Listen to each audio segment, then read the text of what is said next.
Dear students, BSc part second organic chemistry, ठीक है। BSc part second organic chemistry की first unit का नाम है स्पेक्ट्रोस्कोपी, ठीक है। मेरी बात को ध्यान से सुनना बेटा, लेक्चर इंपॉर्टेंट है। आज तक आपने स्पेक्ट्रोस्कोपी के बारे में नहीं सुना, आपके सिलेबस में पहली बार स्पेक्ट्रोस्कोपी को इंट्रोड्यूस किया गया है, ठीक है। तो आपको मैं पहले तो इस स्पेक्ट्रोस्कोपी वर्ड को बताता हूँ और फिर अपन आगे बात करते हैं। देखो, BSc part second organic chemistry first unit का नाम है स्पेक्ट्रोस्कोपी। जब आप बीएससी पार्ट थर्ड में आओगे तो बीएससी पार्ट थर्ड की ऑर्गेनिक केमिस्ट्री की एक यूनिट है स्पेक्ट्रोस्कोपी, और जब आप बीएससी पार्ट थर्ड में पढ़ोगे फिजिकल केमिस्ट्री तो वहाँ पर एक यूनिट और स्पेक्ट्रोस्कोपी है। तो टॉपिक क्लियर हुआ, कंसेप्ट क्लियर हुआ। और सेकेंड ईयर में केवल एक यूनिट है, थर्ड ईयर में 2 यूनिट है। और जब आप एमएससी करते हो, एमएससी चाहे आप करते हो फिजिक्स से, चाहे आप एमएससी करते हो केमिस्ट्री से, दोनों में ही आपको फोर्थ पेपर जो मिलेगा वो स्पेक्ट्रोस्कोपी मिलेगा। इसका मतलब आज की डेट में केमिस्ट्री का जो सबसे बर्निंग टॉपिक है, सबसे इंपॉर्टेंट टॉपिक है, वो कौन सा है? स्पेक्ट्रोस्कोपी। बीएससी पार्ट सेकंड के अंदर ही स्पेक्ट्रोस्कोपी का बेस बनवा दिया जाता है और बीएससी पार्ट थर्ड में आपको कोई भी इस बेस को नहीं पढ़ाएगा। इसीलिए second year students BSc part second में इस स्पेक्ट्रोस्कोपी को आपको बहुत अच्छे से क्लियर करना है, ठीक है। पहली वीडियो है, बहुत फायदा है, ठीक है। इलेक्ट्रॉनिक्स की सहायता से आप वीडियो को बार बार देख सकते हो। क्लास में तो आप मुझे केवल एक ही बार सुन पाते हो, लेकिन यहाँ आप स्पेक्ट्रोस्कोपी वाले वीडियो को कई बार देख सकते हो, अपने कंसेप्ट को क्लियर कर सकते हो। देखो, ठीक है ना, समझ रहे हो ना मेरी बात को। बस आज आपको लिखना कुछ नहीं है, आपको केवल और केवल क्या है, सुनना है, ठीक है ना, बढ़िया तरीके से। क्या कह रहा हूँ मैं? स्पेक्ट्रोस्कोपी। क्लियर है यहाँ तक की बात? देखो, सबसे पहले अपने दिमाग पर जोर डालो और थोड़ा सा बैकग्राउंड की तरफ जाओ। और जब आप थोड़ा पीछे की तरफ जाओगे तो आपको मिलेगा कि स्पेक्ट्रम वर्ड मैंने कहाँ पर सुना था। सबसे पहले स्पेक्ट्रम वर्ड जो मैंने सुना था वो कहाँ पर सुना था, तो याद करो, जब आप 9th या 10th क्लास में थे तो 9th या 10th क्लास के अंदर आपने स्पेक्ट्रम वर्ड सुना होगा कि जब सफ़ेद प्रकाश की किरण को, ठीक है, जब प्रकाश की किरण को प्रिज्म पर डाला जाता है तो प्रिज्म के द्वारा वो कई 7 रंगों में विभाजित हो जाती है, जो सबको पता है, विबग्योर, ठीक है बेटा। और इन 7 रंगों को कुल मिलाकर इस प्रकार जो हमें स्थिति प्राप्त होती है उसे क्या कहते हैं अपन? स्पेक्ट्रम। क्लियर है यहाँ तक की बात? तो स्पेक्ट्रम वर्ड अपन ने सबसे पहले कहाँ पर सुना था? आप अगर जाओगे प्रीवियस में 9th 10th की साइंस की बुक देखोगे तो वहाँ पर आपको मिलेगा। तो सबसे पहली बार आपको जो वर्ड था स्पेक्ट्रोस्कोपी वो यहाँ से बता दिया गया था, अर्थात स्पेक्ट्रम का अध्ययन। पेशेंस रखना, धैर्यपूर्वक सुनना, कंसेप्ट लास्ट में क्लियर हो जाएगा, ठीक है। तो स्पेक्ट्रम का अध्ययन जो किया जाता है वो क्या कहलाता है? स्पेक्ट्रोस्कोपी कहलाता है। फिर साहब मेरे मन में क्वेश्चन आता है, क्वेश्चन एराइज होता है कि हम स्पेक्ट्रोस्कोपी को यूज़ क्यों करते हैं।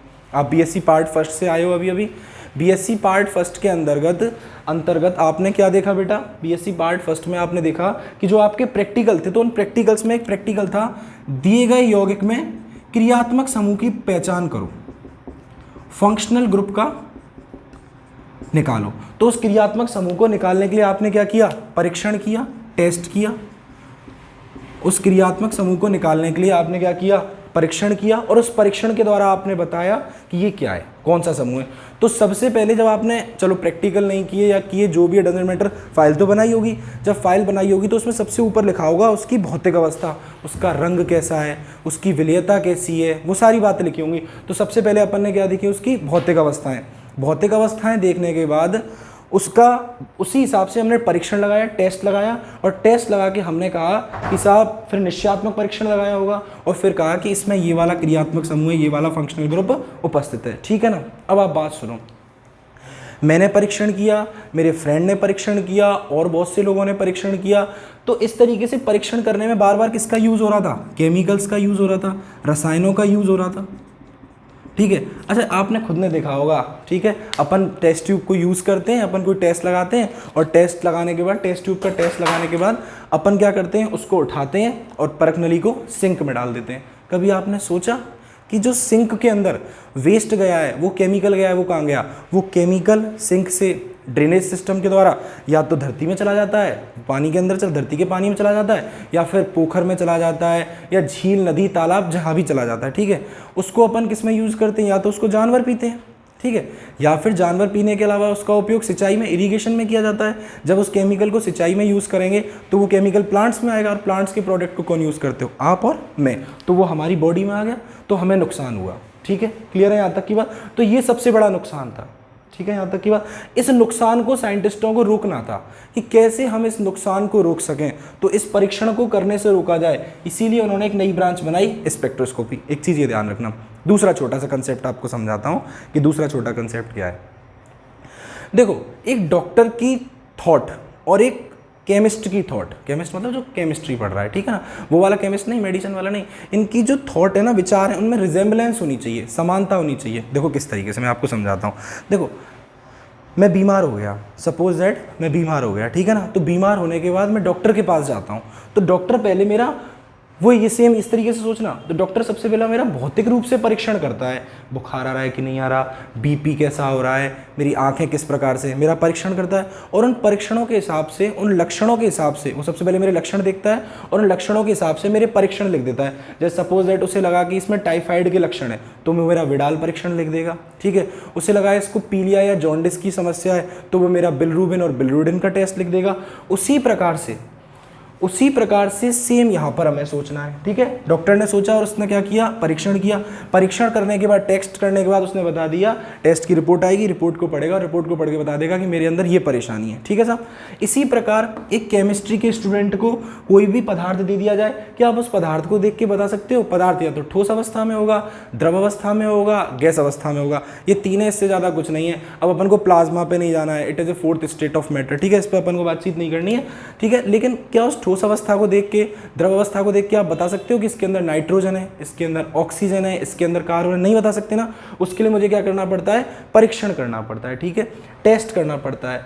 तो इस प्रकार से विभिन्न प्रकार के, ध्यान सुनना, विभिन्न प्रकार के यौगिकों का परीक्षण करना और यौगिकों का परीक्षण करके उनके अंदर कौन सा क्रियात्मक समूह उपस्थित है उसकी पहचान करना ही क्या कहलाती है, स्पेक्ट्रोस्कोपी कहलाती है। क्लियर है यहाँ तक की बात? अब देखो सुनो, ध्यान से डेफिनेशन सुनना। रसायन विज्ञान की वह शाखा, रसायन विज्ञान की वह शाखा जिसके अंतर्गत विद्युत चुंबकीय विकिरणों की अंतरक्रिया, विद्युत चुंबकीय विकिरणों की अंतरक्रिया विभिन्न पदार्थों के साथ कराई जाती है, ठीक है। रसायन विज्ञान की वह शाखा जिसके अंतर्गत विद्युत चुंबकीय विकिरण, अंडरलाइन करना, विद्युत चुंबकीय विकिरणों को लिखो। रसायन विज्ञान की वह शाखा जिसके अंतर्गत विद्युत चुंबकीय विकिरणों की अंतरक्रिया विभिन्न पदार्थों के साथ कराई जाती है और उस अंतरक्रिया के फलस्वरूप मुझे स्पेक्ट्रम प्राप्त होता है, और उस अंतरक्रिया के फलस्वरूप मुझे स्पेक्ट्रम प्राप्त होता है, और इस स्पेक्ट्रम का विश्लेषण करके मैं यौगिक की संरचना का अध्ययन करता हूं, या इस स्पेक्ट्रम का विश्लेषण करके यौगिक की संरचना का अध्ययन किया जाता है। रसायन विज्ञान की वह शाखा ही क्या कहलाती है, स्पेक्ट्रोस्कोपी कहलाती है। क्लियर है यहाँ तक की बात?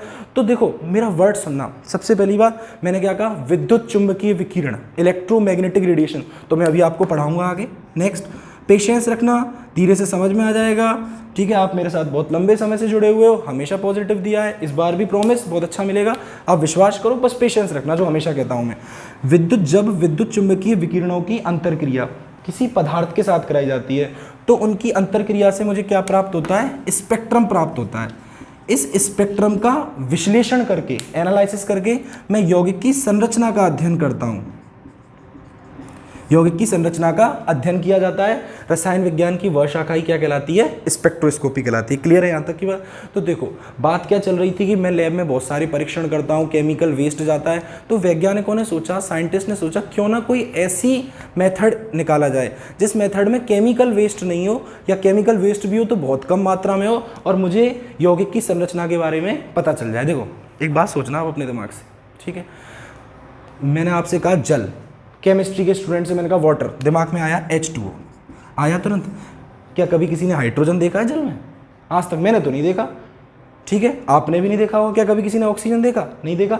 लेकिन मुझे कैसे पता चला कि जल का फॉर्मूला H2O है? ठीक है, आपके मन में विचार आया एथेनॉल, एथेनॉल आते ही आपने फॉर्मूला लिख दिया C2H5OH। भैया मुझे बताओ, एथेनॉल में आपने कभी देखा क्या C2H5OH को? कार्बन देखे कि हाइड्रोजन देखे या ऑक्सीजन देखे? नहीं देखे। मैंने कहा आपसे CO2, कार्बन डाइऑक्साइड, आपने लिख दिया CO2। क्या आपने कभी कार्बन को देखा या ऑक्सीजन को देखा? नहीं देखा ना। लेकिन मुझे पता है उसकी संरचना क्या है, क्योंकि उस संरचना के लिए मैंने क्या लिया है, स्पेक्ट्रम लिया है। स्पेक्ट्रम किसकी सहायता से लिया है? विद्युत चुंबकीय विकिरणों की सहायता से लिया है, ठीक है। तो रसायन विज्ञान की वह शाखा जिसमें विद्युत चुंबकीय विकिरणों की अंतरक्रिया, ठीक है, पदार्थ के साथ कराई जाती है, जिससे मुझे क्या मिलता है, स्पेक्ट्रम मिलता है। इस स्पेक्ट्रम का विश्लेषण करके यौगिक की संरचना का अध्ययन किया जाता है, वो क्या कहलाती है, स्पेक्ट्रोस्कोपी।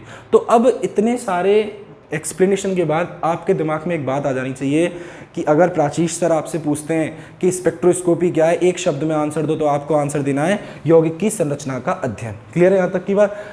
स्पेक्ट्रोस्कोपी वर्ड का मतलब है कि रसायन विज्ञान की वह शाखा जिसके अंतर्गत यौगिक की संरचना का अध्ययन किया जाता है, वो क्या कहलाती है? स्पेक्ट्रोस्कोपी कहलाती है। अब देखो सुनो, नेक्स्ट सुनो, मैंने यहाँ पर कुछ वर्ड्स का यूज़ किया है, आपने डेफिनेशन लिख ली है, ठीक है। डेफिनेशन में सबसे पहले मैंने क्या लिया? विद्युत चुंबकीय विकिरण, इलेक्ट्रोमैग्नेटिक रेडिएशन। अपन यहाँ से स्टार्ट करते हैं। याद इतना रखना है सिर्फ कि स्पेक्ट्रोस्कोपी के द्वारा यौगिकों की संरचना का अध्ययन किया जाता है, कंपाउंड की स्ट्रक्चर का एल्यूसिडेशन किया जाता है कि कंपाउंड की स्ट्रक्चर किस टाइप से। क्लियर? देखो नेक्स्ट, हटाओ इसे। अब आप केवल और केवल फोकस करोगे, ठीक है, स्पेक्ट्रोस्कोपी याद रखो, यौगिक की संरचना का अध्ययन, ठीक है, कंपाउंड की स्ट्रक्चरल एल्यूसिडेशन, बर्निंग टॉपिक है, अपने आप में बहुत शानदार पार्ट रखता है और काफ़ी आगे तक आता है। First grade college lecturer, second grade, ठीक है ना, जितने भी हायर लेवल केमिस्ट्री के एग्जाम है उन सब में स्पेक्ट्रोस्कोपी का एक बहुत बड़ा पार्ट है, ठीक है। नेक्स्ट आगे सुनो, मैंने लिखा इलेक्ट्रोमैग्नेटिक रेडिएशन, विद्युत चुंबकीय विकिरण। अच्छा एक बात सोचो, इस संपूर्ण ब्रह्मांड में, इस संपूर्ण यूनिवर्स में हमारे लिए ऊर्जा का, एनर्जी का सबसे बड़ा सोर्स कौन है? हुआ क्लिक? सही, एग्जैक्टली राइट, सूरज, सन। इस संपूर्ण ब्रह्मांड में ऊर्जा का सबसे बड़ा सोर्स कौन है? सूर्य, ठीक है, ध्यान से सुनना, सन। ये लो, ये हो गया मेरा सन, ठीक है। और सूरज से आने वाली विकिरणों को क्या कहते हैं? विद्युत चुंबकीय विकिरण। सुनना, पूरा लास्ट तक क्लियर हो जाएगा, ठीक है। सूरज से आने वाली विकिरणों को क्या कहते हैं? विद्युत चुंबकीय विकिरण। ऐसी विकिरण जिसमें विद्युत क्षेत्र और चुंबकीय क्षेत्र दोनों ही उपस्थित होते हैं, विद्युत चुंबकीय विकिरण कहलाती हैं, इलेक्ट्रोमैग्नेटिक रेडिएशंस कहलाती हैं। आगे डिस्कशन करेंगे, ठीक है। अब सूर्य से विभिन्न प्रकार की विद्युत चुंबकीय विकिरणें आती हैं, ठीक है, इलेक्ट्रोमैग्नेटिक रेडिएशन आती हैं, विद्युत चुंबकीय विकिरणें आती हैं, जिनको मैंने तरंग दैर्घ्य के आधार पर, मैं बताऊंगा क्या होता है, जिनको मैंने तरंग दैर्घ्य के आधार पर, वेव लेंथ के आधार पर, लैम्डा के आधार पर कुछ भागों में डिवाइड किया है। देखो आप सभी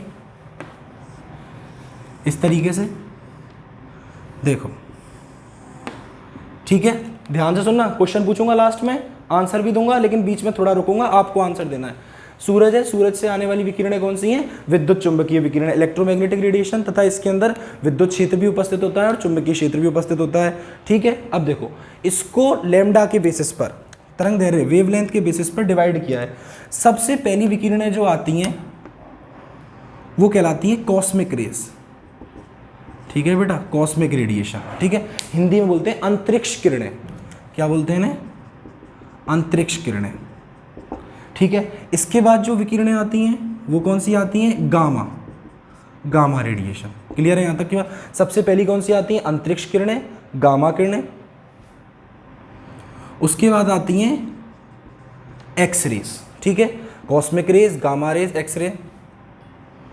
उसके बाद आती हैं पराबैंगनी, अल्ट्रावायलेट, यूवी, पराबैंगनी विकिरणें, अल्ट्रावायलेट, ठीक है।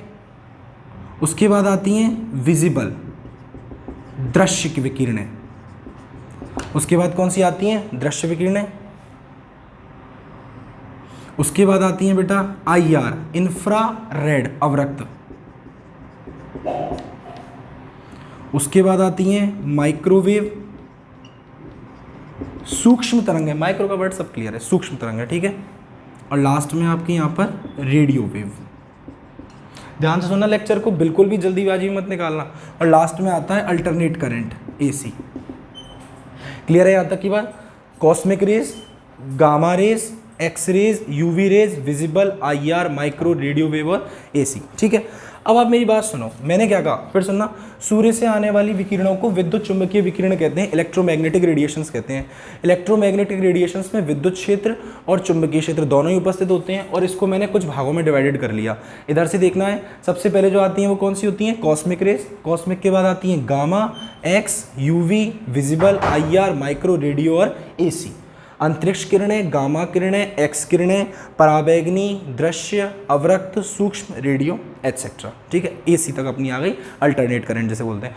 अब अपन एक एक को डिस्कस करते हैं। एक बार स्पेक्ट्रोस्कोपी को याद करो। स्पेक्ट्रोस्कोपी का मतलब यौगिकों की संरचना का अध्ययन, एग्जैक्टली राइट, ठीक है। मैं जैसे ही अब आपके सामने स्पेक्ट्रोस्कोपी वर्ड बोलूंगा, सेकेंड ईयर में, थर्ड ईयर में आपके दिमाग में तुरंत क्लिक होना चाहिए कि स्पेक्ट्रोस्कोपी मतलब यौगिक की संरचना का अध्ययन करने वाली शाखा, ठीक है। भूल जाओ, आ जाओ यहाँ।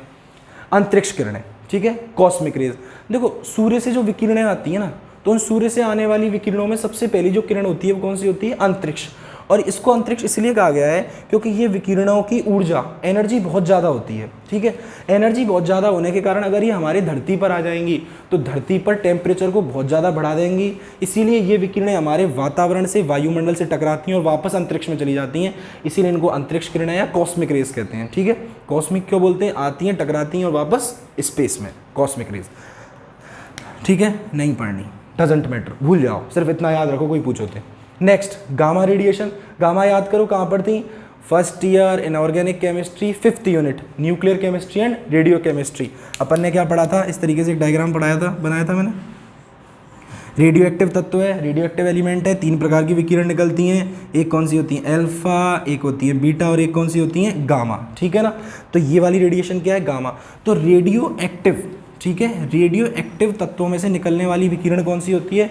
गामा रेडिएशन होती है, गामा रेज होती है। गामा रेडिएशन पर किसी भी प्रकार का कोई भी आवेश नहीं होता। क्लियर है यहाँ तक की बात? सुनो बेटा आगे, गामा रेडिएशन का यूज क्या है? इन सब का यूज है बेटा, ध्यान से सुनना। इवन RAS प्री, ठीक है, आप जहां पर भी जनरल साइंस पे जाते हो वहां पर यहाँ से क्वेश्चन उठते हैं। देखो गामा रेडिएशन का उपयोग कहाँ पर है? कैंसर के उपचार में, ठीक है। आयोडीन 131, कोबाल्ट 60, इन सब का उपयोग किसमें किया जाता है? कैंसर के उपचार में। तो गामा रेडिएशन क्लियर हो गई। आपसे पूछे गामा रेडिएशन का उपयोग क्या है, तो गामा रेडिएशन का उपयोग होता है बेटा कैंसर के ट्रीटमेंट में। क्लियर, भूल जाओ, ठीक है। एक्स रेज पर आओ, इंटरेस्टिंग। एक्स रेज, नाम ही बड़ा एक्स रेज। एक्स रेज के बारे में छोटी सी स्टोरी सुनाता हूँ। हुआ क्या, एक साइंटिस्ट था रोंजन, ठीक है। रोंजन यंग था, रोंजन वर्सेटाइल था और रोंजन बहुत मेहनती था। अपनी लैब में काम कर रहा था और किसी चीज़ पर रिसर्च कर रहा था। मुझे नहीं पता वो क्या रिसर्च कर रहा था या क्या सर्च कर रहा था, क्या इन्वेंशन चल रही थी, नहीं पता। लेकिन जिस चीज़ के ऊपर भी वो रिसर्च कर रहा था ना, उस चीज़ के उसको रिजल्ट नहीं मिल रहे थे। काफ़ी लंबा समय हो गया, और जब व्यक्ति को एक लंबा समय होता है किसी भी कार्य को करते करते और जब परिणाम प्राप्त नहीं होते तो उस व्यक्ति के अंदर इरिटेशन आते हैं, ठीक है। तो रोंजन भी इंसान था, ह्यूमन एरर है, ठीक है। उसने भी साहब क्या किया, एक दिन गुस्सा आया बहुत ज़ोरदार, बाहर देखा मौसम बढ़िया था, उसने अपने काम को बंद किया, सारा सामान इकट्ठा किया, ड्रॉयर के अंदर डाला, ड्रॉयर बंद करी, ड्रॉयर का लॉक लगाया, लाइट ऑफ करी, समझना, लाइट ऑफ करी, लैब का लॉक लगाया और बाहर चला गया और कहा घूम के आऊँगा इस बार। जब वो वापस 5-7 दिन घूम लिया तब उसे लगा कि मैं इतने सालों से मेहनत कर रहा हूँ, जो गलत है, वापस आओ और अपनी लैब में जाओ। वो वापस आया, लैब में गया, लैब में जाकर उसने फिर से लैब की लाइट जलाई, ध्यान रखना, लैब की लाइट जलाई। लाइट जला के उसने अपनी रैक का लॉक खोला और उसने उस रैक को देखा। उस रैक के अंदर फोटोग्राफिक फिल्म रखी हुई थी। अब देखो फोटोग्राफिक फिल्म क्या है, अब तो नहीं, लेकिन जब मैं बहुत छोटा था तो उस समय कैमरे आते थे, कैमरे जिनसे फ़ोटो क्लिक किए जाते थे। उस कैमरे के अंदर वो डलती थी रील, उस रील को फोटोग्राफिक फिल्म कहते थे। और उस फोटोग्राफिक फिल्म को हमेशा सूर्य के प्रकाश की अनुपस्थिति में रखा जाता था। क्लियर है यहाँ तक की बात? उस फोटोग्राफिक फिल्म को हमेशा सूर्य के प्रकाश की अनुपस्थिति में रखा जाता था। तो उसकी जो रैक थी, उस रैक के अंदर फोटोग्राफिक फिल्म रखी हुई थी। सही छोड़ के गया था, लेकिन जब उसने रैक खोली और उस फोटोग्राफिक फिल्म को देखा तो वो उसका दिमाग ख़राब हो गया कि ये फोटोग्राफिक फिल्म आखिर ख़राब हुई तो कैसे हुई।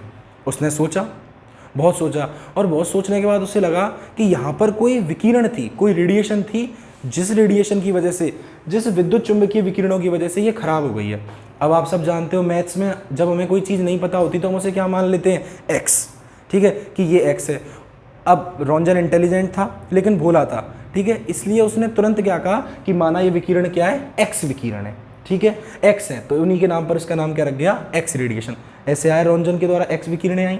अब आगे सुनो, एक्स किरणों का उपयोग सबको पता है, एक्सरे करवाने में, हड्डियों की टूट फूट की जांच करवाने के लिए किसका उपयोग करते हैं? एक्सरे का उपयोग करते हैं। क्लियर है यहाँ तक की बात? और जब फर्स्ट ईयर में थे अपन, तो फर्स्ट ईयर में फिजिकल केमिस्ट्री में अपन ने पढ़ा था एक्सरे विवर्तन, ब्रैग समीकरण, एन लैम्डा बराबर 2d साइन थीटा, वो इन्हीं एक्सरे से आया। कॉस्मिक यूजफुल नहीं है, गामा यूजफुल है, एक्सरे यूजफुल है, पराबैंगनी अल्ट्रावायलेट। अब देखो सुनो, फिर से बताता हूँ, गर्मियों के अंदर टीवी पैड आते हैं सनस्क्रीन के, और कहा जाता है कि जब भी धूप में बाहर निकलो तो अपनी स्किन पर सनस्क्रीन को लगा के निकलो। क्यों निकलो? क्योंकि सनस्क्रीन के द्वारा क्या होता है, अपनी स्किन का प्रोटेक्शन होता है सूर्य से आने वाली विकिरणें, ठीक है, वो हमारी स्किन को जला देती हैं, बर्न कर देती हैं। तो स्किन बर्न या स्किन कैंसर के लिए कौन रेस्पॉन्सिबल है? यूवी, पराबैंगनी विकिरणें। इसका एक्सरे का वर्ड का मतलब मैंने तुम्हें बता दिया। पराबैंगनी या यूवी वाले वर्ड पर मैं अभी 2 मिनट में आता हूँ, ठीक है, आपको बताता हूँ। उसका नेक्स्ट वर्ड है दृश्य, विजिबल। दृश्य का मतलब क्या है, एक बार आप देखो इसे। दृश्य का मतलब देखो, विजिबल का मतलब देखो। देखो आप मुझे देख रहे हो और मैं आप सबको बहुत अच्छी तरह से देख रहा हूँ और आप सब मुझको और बढ़िया तरीके से देख रहे हो। तो जो देखने के लिए रेस्पॉन्सिबल है, which is responsible for vision, वो क्या कहलाती हैं? दृश्य विकिरणें। ठीक है, देखो सुनो, आप सभी को पता है दृश्य प्रकाश को या इंद्रधनुष में कितने रंग होते हैं? वही 7 रंग, violet, indigo, blue, green, yellow, orange और रेड, विबग्योर में डिवाइड किया है। अब देखो सुनना, दृश्य में पहला कौन सा है? वॉयलेट। जो वॉयलेट से पहले आया वो क्या कहलाया? Ultra violet. जो बैगनी से पहले है वो पराबैंगनी। कहा था 2 मिनट में नाम बताता हूँ कैसे आया। तो जो वॉयलेट से पहले है वो अल्ट्रा वॉयलेट। वेरी गुड, आ गया दिमाग में। जो रेड के बाद आया वो इंफ्रारेड। ठीक है, ये नाम क्लियर है यहाँ तक की बात। तो पराबैंगनी क्लियर हो गया क्योंकि वॉयलेट से पहले आया। सनस्क्रीन आपको बताया स्किन का कैंसर करता है। विजिबल, आप मुझे देख रहे हो, मैं आपको देख रहा हूँ, किसके द्वारा? विजिबल के द्वारा। अवरक्त, रेड के बाद कौन सा है? IR। RAS के अंदर, RAS प्री के अंदर एक बार क्वेश्चन आया था कि हमारे घरों में जो रिमोट यूज़ होते हैं, वो रिमोट टीवी का हो सकता है, वो रिमोट AC का हो सकता है, वो रिमोट फ्रिज का हो सकता है, आजकल तो वॉशिंग मशीन का हो सकता है, जितने भी, इवन कूलर का भी, जितने भी जो रिमोट हैं उन रिमोट के अंदर से कौन सी विकिरण निकलती है? Answer IR। अब ध्यान रखना, ठीक है ना, जनरल साइंस में काफ़ी पूछा जाता है कि IR विकिरणों का उपयोग क्या है। क्लियर है यहाँ तक की बात? ठीक है, नेक्स्ट माइक्रोवेव। माइक्रोवेव, सोचो कहाँ यूज़ है? माइक्रोवेव ओवन में। पेटीज खाने जाते हैं, पेटीज को गर्म करके देता है किसमें? माइक्रोवेव ओवन में। ठीक है, इनका उपयोग। Next radio wave. Radio wave का आप सबको बताइए, रेडियो तरंगों का उपयोग किसके अंतर्गत किया जाता है? संचार प्रौद्योगिकी में, कम्युनिकेशन एंड टेक्नोलॉजी में। क्लियर है यहाँ तक की बात? ये सारा कंसेप्ट क्लियर हो गया, कैसे, कहाँ से, क्या क्या आया है। ठीक है, अब देखो इधर से बात सुनना, आपको एक कंसेप्ट याद रखना है, एक चीज़ याद रखनी है। इधर से इधर जाने पर, मैं इधर से इधर जाऊँगा, ठीक है, तो इधर से इधर जाने पर लैम्डा, लैम्डा मतलब वेवलेंथ, तरंग दैर्घ्य का मान क्या होता है? बढ़ता जाता है। ठीक है ना, याद रखोगे? क्लियर है? अच्छा, प्लांक का समीकरण था E बराबर h न्यू। न्यू किसको बताता है? आवृत्ति को, फ्रीक्वेंसी को। लिखते चलना, E बराबर h न्यू। ठीक है, प्लांक कांस्टेंट है, न्यू फ्रीक्वेंसी को बताता है, और न्यू बराबर क्या होता है? C अपॉन में लैम्डा। बेसिक क्लासेस में पढ़ लिया था अपन ने। तो E बराबर क्या हो गया? HC अपॉन में लैम्डा। अब देखो सुनो, इधर से E और लैम्डा दोनों एक दूसरे की व्युत्क्रमानुपाती हैं, रेसिप्रोकल है, वही अपना पुराने वाला। ये रिश्ता क्या कहलाता है? समझ में आ गई यहाँ तक की बात? ये रिश्ता व्युत्क्रमानुपाती का कहलाता है। लैम्डा बढ़ रहा है इधर से इधर जाने पर, इसका मतलब एनर्जी का मान कम होगा। वेरी गुड, ये देखो, इधर से इधर जाने पर एनर्जी का मान कम हो रहा है। बस एक लैम्डा याद रखना है, जब इधर से इधर जाने पर एनर्जी का मान कम हो रहा है, एनर्जी और फ्रीक्वेंसी, ऊर्जा और आवृत्ति एक दूसरे के क्या है? समानुपाती हैं। समानुपाती में, समानुपाती का मतलब है या तो दोनों एक साथ बढ़ेंगे या दोनों एक साथ घटेंगे, जबकि व्यतिक्रमानुपाती में एक बढ़ेगा एक घटेगा, एक बढ़ेगा एक घटेगा। एनर्जी कम हो रही है तो आवृत्ति, फ्रीक्वेंसी का मान भी क्या होगा? कम होगा। ठीक है, अब आपके लिए एक छोटा सा क्वेश्चन है। ठीक है, क्वेश्चन ये है कि आपको बताना है, 1 मिनट सोच के, इन सभी में ये कैरेक्टर चेंज हो रहा है इधर से इधर जाने पर। इसका मतलब मैं अगर आपसे पूछूं कि इन सब में सबसे ज़्यादा एनर्जी किसकी है, आंसर क्या होगा? Cosmic rays. स्टार्टिंग बताया था, इसीलिए अर्थ पर नहीं आती हैं, भगवान ने सब सोच समझ के बनाया है। और लास्ट में कौन सी हैं? Radio waves. रेडियो वेव्स जिनके इनकी एनर्जी, इनकी ऊर्जा क्या है? सबसे कम है। इसीलिए कम्युनिकेशन टेक्नोलॉजी में किसका यूज़ किया जाता है? रेडियो वेव्स का। पता चला फ़ोन पर बात कर रहे हैं और फ़ोन पर बात करते करते एनर्जी ज़्यादा, आग लग गई, हल्का सा गर्म हो जाता है ना फ़ोन, क्योंकि कुछ ना कुछ तो इसके अंदर एनर्जी है। ठीक है, क्वेश्चन मेरा ये है कि इन सब में एक चीज़ समान है, कोई एक ऐसा पॉइंट है, कोई एक ऐसा मैटर है जो समान है। बताओ कौन सी विकिरण है? विद्युत चुम्बकीय विकिरण है। इन सभी का वेग समान है, और इन सभी का वेग किसके समान होता है? प्रकाश के वेग के समान होता है। ध्यान रखना। नेक्स्ट एक चीज़ ध्यान रखना, एक वर्ड है तरंग संख्या। ठीक है, तरंग संख्या को न्यू बार के द्वारा प्रदर्शित करते हैं, और न्यू बार बराबर होता है 1 अपॉन में लैम्डा। इधर से इधर जाने पर लैम्डा बढ़ रहा है, तो तरंग संख्या न्यू बार का मान क्या हो जाएगा? कम हो जाएगा। ठीक है बेटा, बस ध्यान रखना। क्लियर है यहाँ तक की बात? ये कम हो रहा है, केवल लैम्डा बढ़ेगा इधर से इधर जाने पर, और ये 3 पॉइंट कम होंगे, और इन सब का क्या समान है? प्रकाश का वेग। अब जब आप इस डायग्राम को अपनी कॉपी में बनाओ, अभी तो रफली बना लो, ठीक है, बना लो, तो इसको अंडरलाइन कर लेना इस तरीके से, ऐसे दिखा लेना। क्यों कह रहा हूँ ऐसे? क्योंकि it is the syllabus of BSc part 2 organic chemistry unit 1। ठीक है, नेक्स्ट वीडियो में मैं यहाँ से लेके आऊँगा, देखना वीडियो को, जल्दी जल्दी निकाल के मत देखना, ठीक है, आराम से देखना। चलो ठीक है, ओके स्टूडेंट्स।